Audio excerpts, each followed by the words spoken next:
Kalau Nabi Muhammad SAW tidak pernah lakukan maulid, kenapa Anda lakukan? Apa maunya gitu loh. Tanya coba, pasti mereka bilang Nabi nggak pernah lakukan, para sahabat tidak pernah lakukan. Sampai saya pernah berkata kepada beberapa teman yang sudah sampai pada, maaf, level ustadz-ustadz, kiai-kiai, yang mereka masukkan, saya bilang, akhi, tolong datangkan kepada saya satu saja pendapat, tidak usah dari para sahabat, tidak usah dari para tabi'in. 4 orang imam saja, Imam Ahmad, Imam Malik, Imam Syafi'i, Imam Abu Hanifah, ada nggak satu saja statement mereka yang suruh buat maulid? Coba datangkan kepada saya.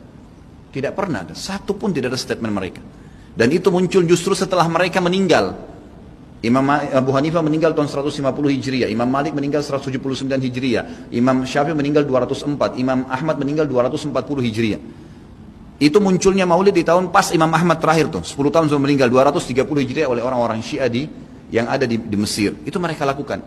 Karena mereka mau mencontohi ya, yang dilakukan oleh orang-orang Nasrani merayakan hari lahirnya Nabi Isa alaihissalam. Maulid itu ulang tahun, bukan ulang tahun maulid itu. Bukan ulang tahun, bukan peringatan ulang tahun maulid itu. Ingat baik-baik, kalau pakai peringatan itu pakai Id. Idul Milad, ya, hari kelahiran, peringatan hari kelahiran, ulang tahun. Tapi kalau cuma maulid itu waktu kelahirannya.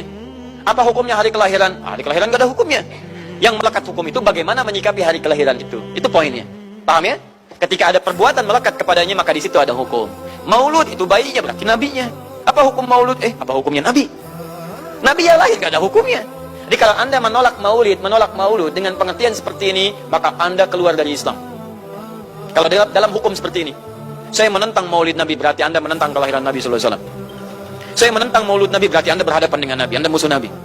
Jadi kalau Anda dimaksudkan dengan kata maulud dan maulid, Anda tidak bisa menentangnya, bisa menerima. Saya menerima. Kenapa? Karena dalam pengertian bahasa, maulid itu artinya waktu kelahiran. Maulud artinya nabinya. Bagaimana menyikapi maulid dan maulud itu? Saya tahu nabinya dilahirkan, nabinya sudah ada. Jelas ya? Maka kemudian saya pun tahu waktu kelahirannya. Bagaimana kemudian menyikapi itu semua? Maka Masya Allah, Quran surah ke-11 tadi, 10 tadi, Yunus, ayat 57 sampai 58. Kalau sampai kemudian ke 58-nya, falyafrahu.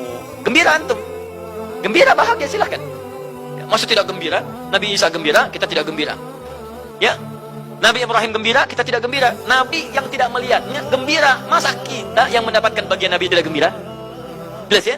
Nabi yang mengharapkan hadir saat kedatangannya gembira. Kita yang mendapatkan kedatangan beliau walaupun tak mampu melihatnya, dan kita menjadi umatnya, masih tidak gembira? Umat dulu bukan bagian umat Nabi Muhammad, karena Nabi Muhammad tidak hadir di zamannya.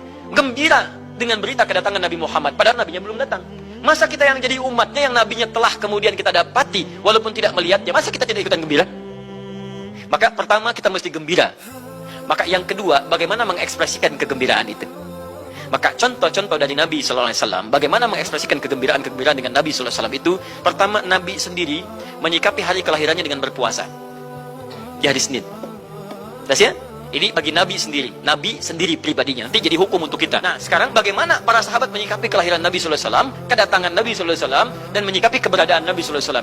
Bukan cuma lahirnya, tapi setiap kedatangannya. Nabi datang dari Madinah, dari Mekah ke Madinah disambut oleh para sahabat yang ada di sana. Nabi datang dengan perang Tabuk, dari perang Tabuk disambut oleh para sahabat di sana. Tala al-badru alaina min thaniyatil wada'i, wajib syukru alaina madahalillahi da'i. Masya Allah, disambut dengan madid. Bukti kesenangan mereka kepada Nabi SAW.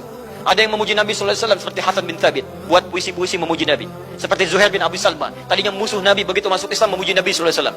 Ada yang lagi kemudian menghormati Nabi dengan kedatangannya, dengan mengikuti Nabi kemanapun. Nabi mencontohkan, amalkan. Nabi mengajarkan, ikuti. Masya Allah. Begitu Nabi meninggal, diabadikanlah kemudian nilai-nilai penghormatan itu. Ada yang menulis sejarah tentang Nabi.